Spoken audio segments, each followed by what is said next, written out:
Yeah, Supposed to now we are live. say no, it's not live yet. Okay. Yeah, it's live now. Hello and welcome back to the okay. Hello and welcome back to the Pamphlet War Room. मैं हूँ निर्वा मेहता और हमारे साथ है राजा Munib and welcome back Raja Munib. Thank you. Namaskar. How are you? Good to be back in the war I'm room. good. Good to be back as well. Okay. Let us talk about China.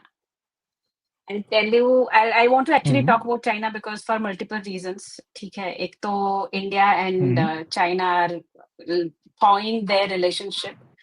जो पिछले कुछ सालों से cold vibes चल रहे थे they have warmed up a little. There is the SEO happening next week. Prime Minister Modi will be attending. China की तरफ से ऐसा their leadership was here where PM Modi met. So things are on the mend it seems. तो ऐसा लगता है कि जैसे पाकिस्तान अगर यूएस के साथ थोड़ा बहुत क्लोज होता दिख रहा है तो China seems to have warmed up to India. So what do you have to say on that? See, what is happening is you have to understand it from the US perspective. So, what is going on is that US is trying very hard to create blocks which disappeared after the Cold War. So, we have seen literally after Cold War, we have seen that multilateralism and multinationalism relationships were going everywhere.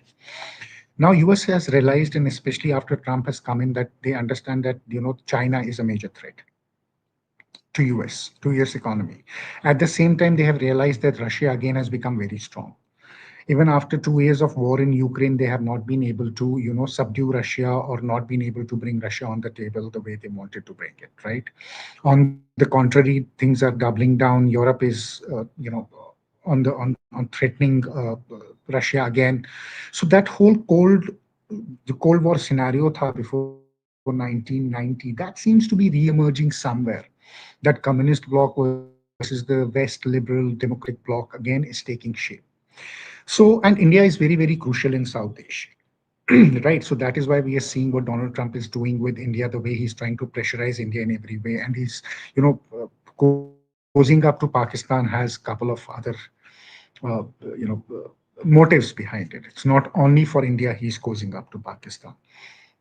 But the point is now, and Russia and India also realize that if you have to, and India especially knows that if you have to, you have to escape this block thing which we saw before the Cold War, you have to have relations with Russia, you have to have it with China, and you need to have a working relationship with the United States as well, right? You cannot be having a cold storage relation with China and then expecting US not to meddle into your affairs. So you need to have some kind of leverage wherein you can exercise your own independence and your own decisions to keep the balance going. And China also realizes the way America is trying to shape up South Asia and the way America is trying to limit its, reach or to scuttle its reach in South Asia. They also understand that India is a very important partner which they cannot ignore anymore. They will have to work with India. So it also becomes very important for China to work with India. So given what is happening in between, India suddenly becomes very important in the whole geopolitical landscape of South Asia. And India has leverage both ways. India is willing to, work with China. India is also willing to work with US based on Indian interests, not on the Chinese interest, not on the American interest. Unlike Pakistan, which basically is a vassal state and which has to serve the interest of either the Chinese or the Americans, because otherwise that country cannot survive.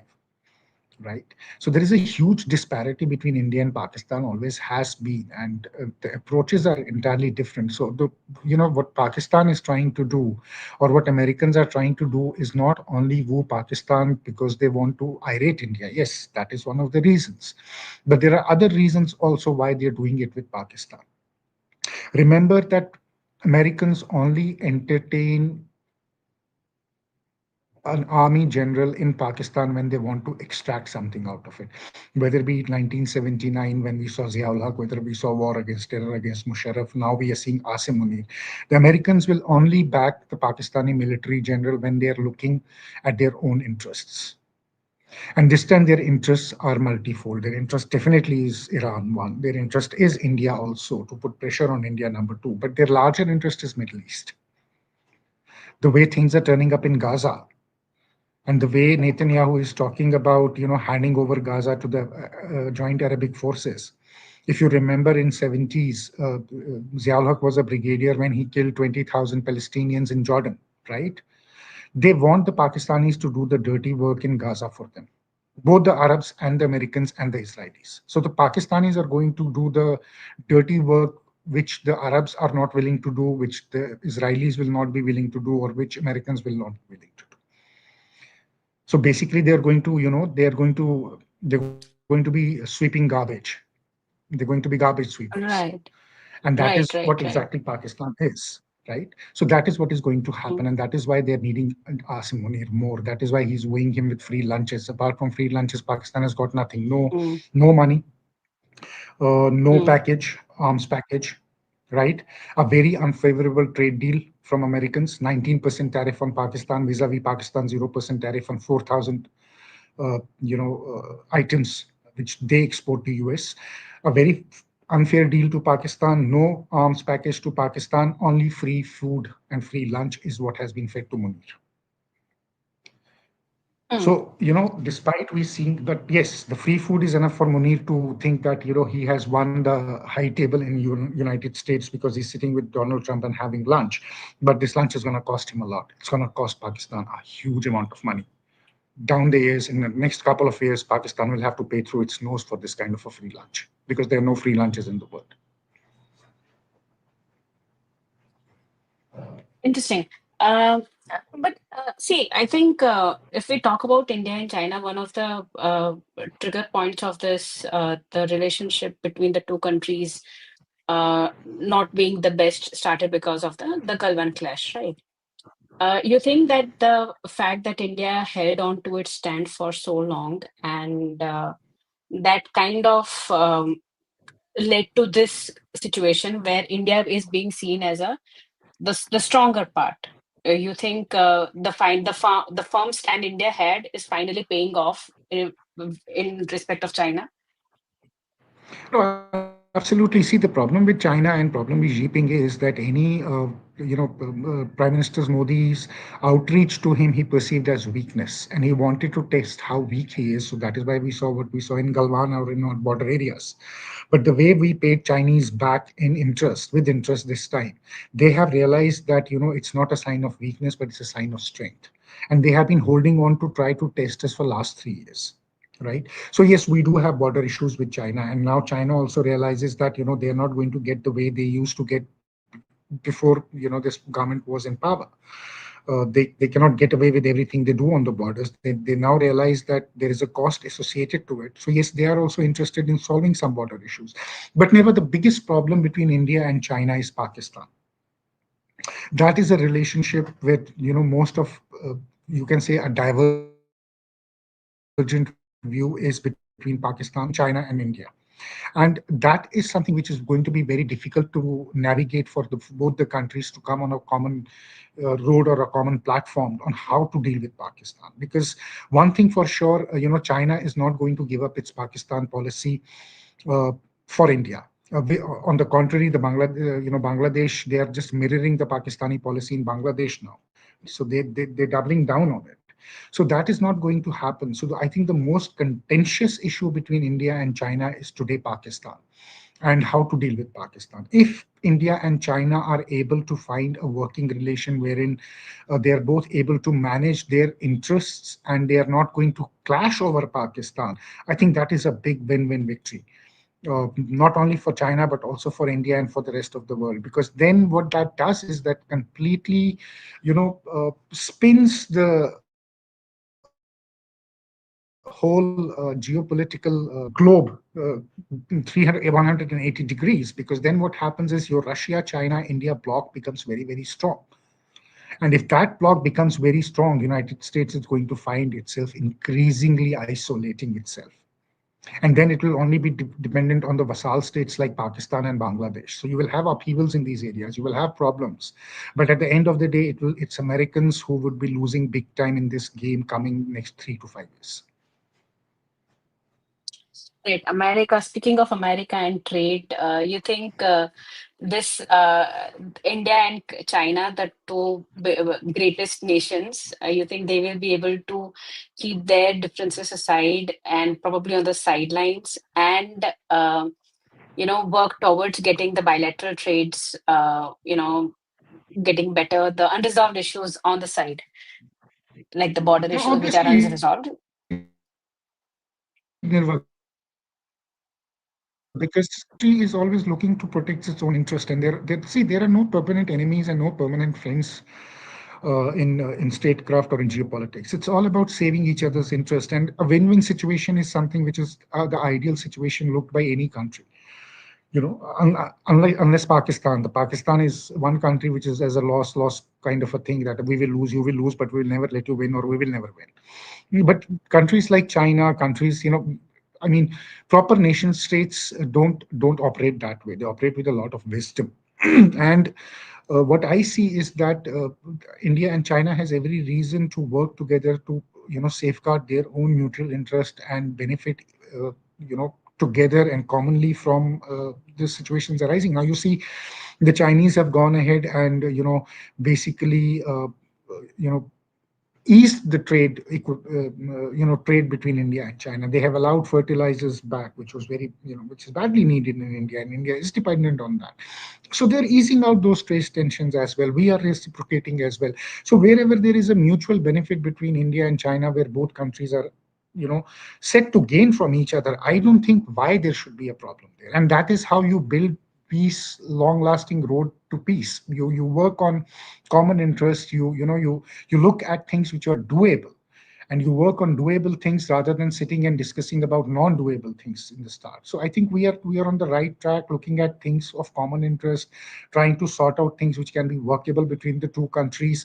That helps you build trust also. That is a big part of trust building. I think that is how it is, and that is the way forward for India and China as well. Right, right. In fact, at this point, I would like to remind our viewers that we will be taking the live questions. In case they have any, they can please put them across in the comments, or they can tweet to me or Nirva Mehta or Raja Muneeb, either of us, and we'll take them forward. Which brings me to the question one of our viewers, Vantau Ramphal had posted, because you mentioned that there are no permanent enemies and no permanent friends in politics. He has specifically asked about this point. He says उनका ये कहना है कि particular family जो पिछले 5 generation से politics में है in India, very prominent, they seem to be having issues with India progressing or bettering its relationships with the neighbors. ठीक है. उनका ये, and this when that particular political party itself signed MOUs with the leading political party of China. वो MOU Mhm. जो 2008 में sign किया था, वो इतना सीक्रेट है, वी डोंट नो कि क्या डिटेल्स थी उसमें. तो आज जब uh, एक a country like China is standing by India when India is being bullied by another country, uh, तब इनको दिक्कत है कि ऐसा क्यों हो रहा है. एंड जब they also have issues to cry कि इंडिया के साथ कोई खड़ा नहीं है, इंडिया इज आइसोलेटेड, ये वो. तो ये why do you see that this particular trend when it comes to this particular political party, that is Congress? इनको इनको क्या दर्द है? स्पेसिफिक क्वेश्चन है कि इन्हें भारत से ही दिक्कत है या कोई और दर्द है, और उस दर्द का इलाज क्या है? इनका दर्द भारत से है, इनका दर्द सत्ता से है, निर्वा. See the problem is signing MOUs with your enemy country. As far as when you are in power and you know what you are signing for the benefit of India is one thing. Signing MOUs as a political party when you have no stake in the government tells you specifically that their interest is not the country but themselves. उनका जो अपना interest है वो उनका अपना है, personal है, उसमें इंडिया का इंटरेस्ट जो है वो कहीं नहीं आता है, right? So that makes things very murky. Now problem, इनको दिक्कत ये है कि ये 15 साल से पावर से बाहर बैठे हैं, and by hook and by crook ये चाहते हैं कि ये सत्ता में वापस आ जाए. उसके लिए इन्होंने, इनकी पॉलिटिकल पार्टी जो है वो कंट्री के अंदर इतना कॉन्फिडेंस लोगों में नहीं ला पाई है कि लोग इनको वोट डालें या लोग इनको चूज करें, इसलिए ये एक्सटर्नल हेल्प्स की conspiracies, external help, other countries, Manishankar Iyer going to Pakistan and saying, you need to bring us back to power. They are looking that foreign interference happens so much that, some turbulence happens and then we are able to, internally we are able to cash on to it. तो ये अब क्या है, ये अब बाकी countries को बोल रहे हैं कि आप ऐसा कुछ कीजिए कि हम पे कैश हो जाए, क्योंकि हम कुछ भी कर रहे हैं वो काम नहीं कर रहा है. And rightly so, because they are not working for the interest of the country. They're working outside the interest of the country. They're compromising at, that's I think is a very harsh word, but that's what I would use. They might be compromising a certain things for their own power. तो problem वही है कि इनको इसलिए ये लग रहा है क्योंकि ये इनको लगता है कि चाइना से करके, क्योंकि चाइना के साथ इंडिया का भी प्रॉब्लम है, तो let us get them, it's like I have a problem with that friend, I will go और उसके कान भरूंगा, वो मेरे से लड़ने आएगा, वो मेरे साथ लड़ने आएगा, आपके जो है कर लेता. Right. Okay. I have one very interesting question because ये हम ऑफिस इंटरनली भी ये डिस्कस कर रहे थे couple of days back कि India and China are part of say SCO, the Shanghai Corporation. They are also part of the cooperative and they're also part of the BRICS. ठीक है. When we talk about the BRICS also has Russia in it. So, so when we talk about the realignment of the Asian countries, this appears like uh, the Asia is rising, right? So, आपको क्या लगता है कि ये India and China being part of both SCO as well as BRICS, which obviously the US is very upset about. How do you see that? Just that. How do you see that? See, both being part of both SCO and BRICS, you have to understand, Nirva, that SCO till now has not been gone very well, right? In fact, the Chinese have always been complaining. We have never reached in SCO somewhere where all countries have been on the same page. We always had diverging views, and especially on Pakistan and terrorism, we have always clashed. Same with BRICS. BRICS, though, is a good platform, but then we have not been able to iron out all differences between us. A couple of very major issues which India has is one, China's BRI, which China wants to ease, and the way China is looking at stretching itself geopolitically, that is a threat to India. Not just happening in Myanmar or somewhere, right? So I think that is one thing which is very challenging, which India and China needs to ease out between themselves and ease out these tensions.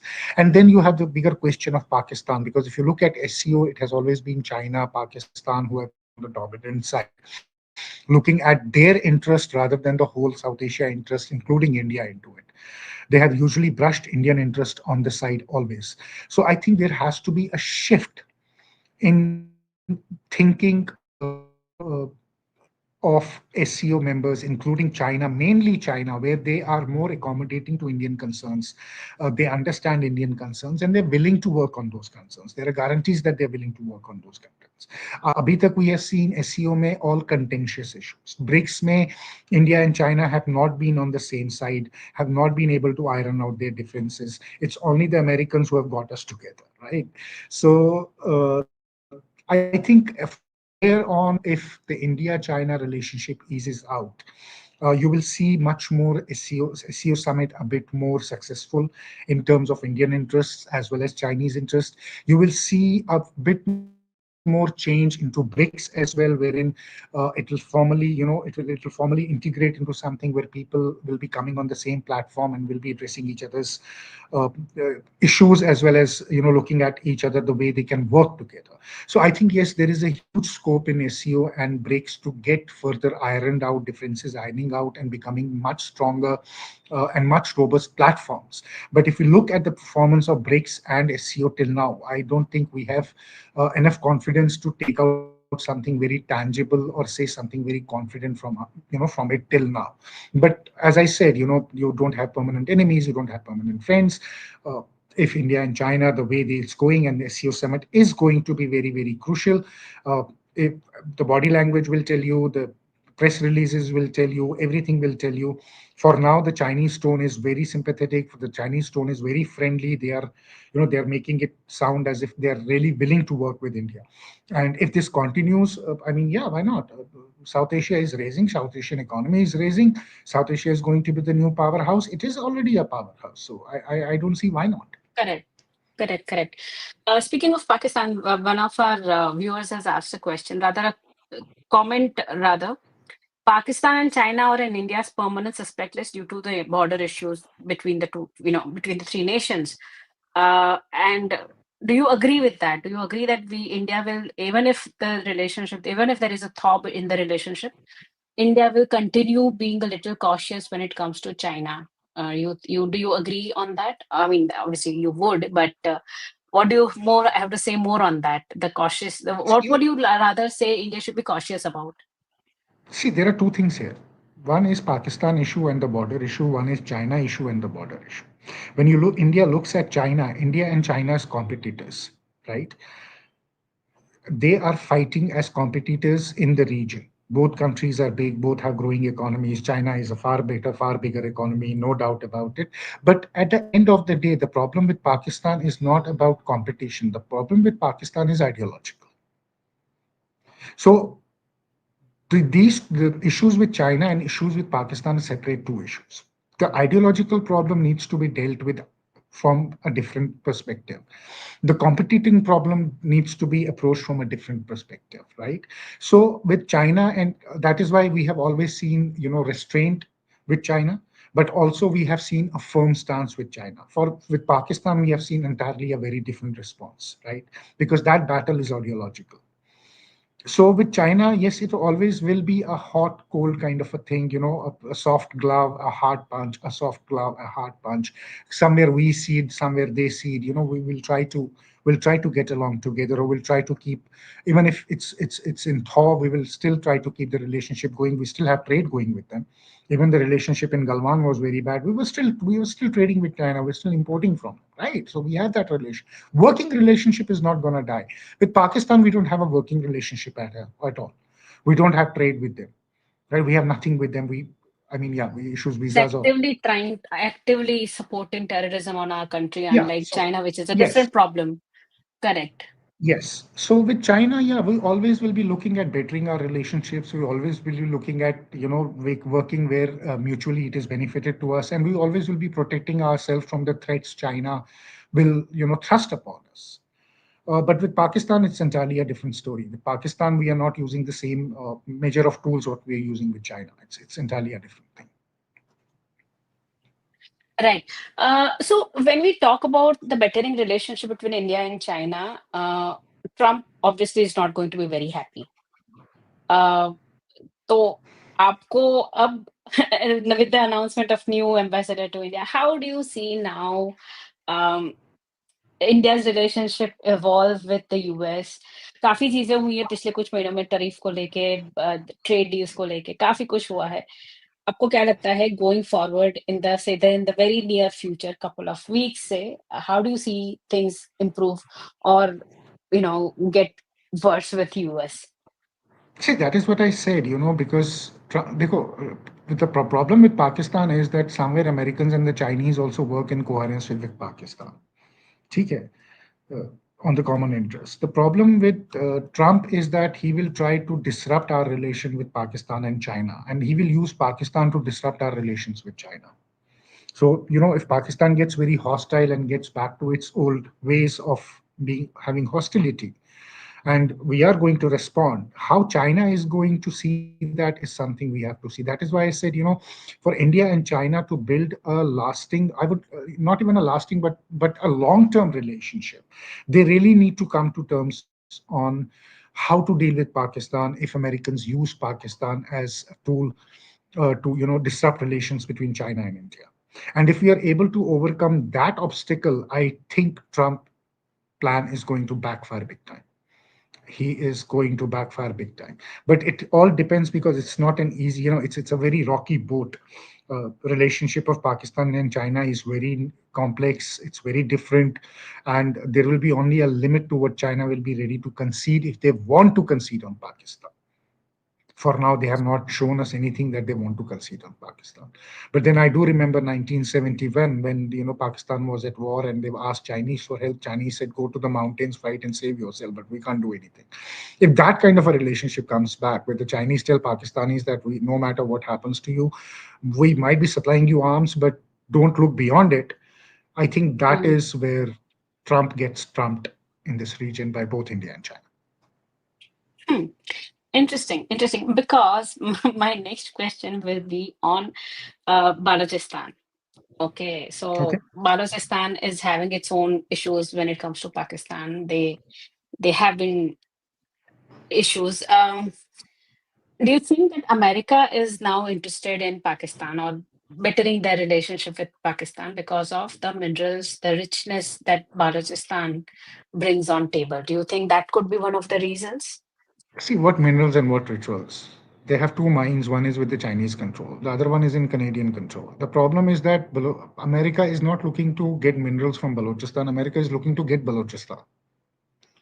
There is a difference because Americans really don't want China to have its influence in Balochistan and farther into the Arabian Sea. That is a big threat for the West and the Americans. So they want to curtail China into Balochistan, and for that they will have to take control of Balochistan one way or another. And what better way than to make it a semi-autonomous region wherein you have a very American-backed government which is fighting a war with Pakistan at all.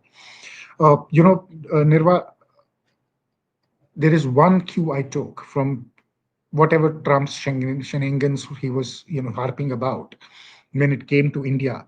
He said, "Who knows that tomorrow India will be buying oil from Balochistan?" Now, he has, whenever you're buying oil from a country, you're not buying oil from a province. We don't go and buy oil from Basra. We don't go and boil oil, buy oil from a Russian province. We buy from Russia, we buy from Iraq, we buy from Iran, we buy from a country. Why did he say that there will be, Balochistan? Why did he not say that maybe tomorrow India can buy oil from Pakistan? Why did he say India can buy oil from Balochistan? That tells you what his focus in Pakistan is. That tells you what his plan in Pakistan is. And look, it's no hidden secret. The American in 2000, I think, yeah, I don't remember exactly the year. If you look at the State Department map of Pakistan, the future map, they have carved out Balochistan out of it. Right? There is a region which has been carved out. It's not there anymore. Right, So right, that right. way, yeah, that's way how it is. So it's a game of checkers happening in Pakistan. So the Pakistan, that's why I said that, this free lunch is gonna cost Pakistan through its nose, which Munir is not realizing now. Um, In a couple of years, he's gonna pay very heavily for this. And I still maintain that line and I stay on that. uh, okay, so China also reopened the Kailash Mansarovar Yatra route. You think now that all these things, India, with when it comes to say soft diplomacy, you think if the Mhm. cultural exchange and the Himalayan trade routes, do you think the border communities can benefit if it comes to that and boosting the local economy when it comes to the trade routes between the two nations? Always happens, Nirva. But then the problem is BRI. The Chinese would be pushing for the BRI model. We are not interested in that BRI model. So unless and until the Chinese put their BRI plan on the side of what they have with India and Indian borders and come up with something which is a very local trade and local crossings and all that, I think it's going to benefit both sides. But unless and until China doesn't give up its BRI ambitions in India or in Indian bordering states, I don't think we will be looking at that path now. That is why I said, it's going to be very, very slow kind of a process, which will take some years for us to build that kind of a relationship with China, where we could ease out all these things and say that, okay, these things can happen. Or maybe India does give a very limited access to its border towns, the Kashgar route and all those routes, right? So that can happen. But I see that there is a lot of caution still to be practiced. We cannot be over optimistic when it comes to China and our relation of getting back with Chinese. I think we have to be very, very cautious on how we are building this relationship with the Chinese, because Chinese have to prove themselves that they are also interested in building this relationship, rather than not trying to use and extract what they want and then throw India back into the oblivion. It's not a use and throw relationship. So you have to be very, very cautious. Yes, optimism is good, but then I would say it's a cautious optimism we have to practice before we get to that first stage of trust where we can say, okay, we have achieved ladder one. Now let's work at ladder two. So it's going to be a tough climb for both China and for Pakistan. Okay. Okay, I have two more questions, but before I ask them, I'll let our viewers know that we are taking live questions. In case you have any questions, to post them in the comment section, and we'll take them up. I'll have one more question. Okay, you think that when it comes to the CPEC, the China, the economic corridor, how do you think now the US will react? Because things have changed in the Southeast Asia. So how do you think that is happening? See, the CPEC corridor is dead. There are no further investments coming into CPEC. The Chinese have secured what they wanted to secure in Gwadar, which is the airport, right? Which is the port. CPEC was always about a military base. Gwadar was always about a naval base for China. Then it was about trade, and the trade never worked out in a sense of it doesn't make sense on the paper. It's much, much more costly. But that is what I'm saying, that the Americans want them out of that region. That is why Balochistan becomes a hot cake for the Americans to take over by hook or by crook. See, they might have given Munir a free lunch, but they have also put pressure on Munir by sending Imran Khan's two sons to Pakistan and getting Imran Khan bail. So they are already putting checks and balances on Munir, political pressure on Munir, saying that if you fail or if you don't do what we ask you to do, we are in a power to literally topple you and get Imran Khan back and get his job done. Right? So they're already squeezing him. It's not that he's got a free run. But looking at Balochistan and CPEC, I don't think that CPEC is going to go anywhere where it has not been till now. It's going to be a status quo in CPEC for now. It is going to be status quo in Gwadar for now. The Chinese will hold the fort, and the Americans in next few years will try to, minimize the Chinese effort in Balochistan, and that is where the clash is going to happen between China and US. That is where they're going to clash. That is the battleground for the Americans. Next battleground preparation is happening in Balochistan. That is where it will happen. Okay, very interesting. Maybe we should have a separate conversation on Balochistan and what is Yeah, happening in absolutely. Balochistan. Because, in Absolutely. fact, actually, that we should do that the next time, because a lot is happening. Lot of people. There are a lot of rumors, lot of conversation around Balochistan, but not everyone is knowing what is happening. So let's talk Yeah, about so Balochistan the next time. yeah, let's talk One about it. last question. One last question, because apparently Modi ji is speaking live somewhere, so people are want to go there. We'll quickly wind it up. Even I One want to last go there. question.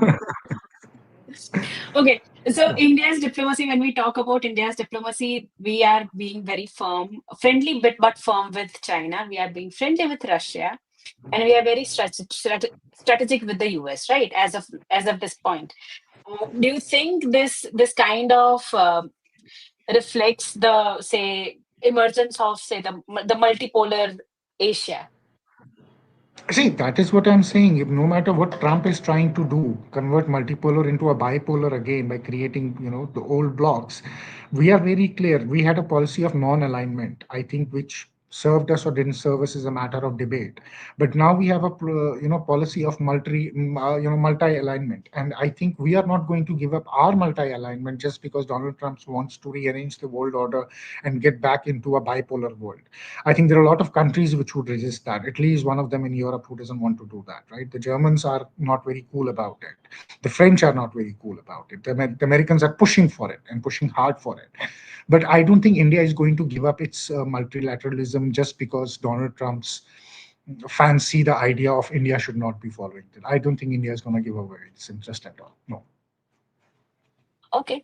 I think next week should be very interesting when it comes to what is happening, because a lot of things happening in front of diplomacy. There's PM Modi going to China, he's going to Japan. Uh, the Southeast Asia is warming up, heating up rather. And yeah, let's see how things go forward next week, and we shall get back to you on that. And thank you so much, Muneeb, for joining us today. I can And Nirva, thank it's you so always a much. pleasure. And thanks to the audience for joining in despite PM Modi speaking somewhere live and you chose to listen to us. So, quite an honor to us. And Thank on you so that much. note, thank you so much. We'll see you next week. Okay. Bye Yeah. bye, Thank everyone.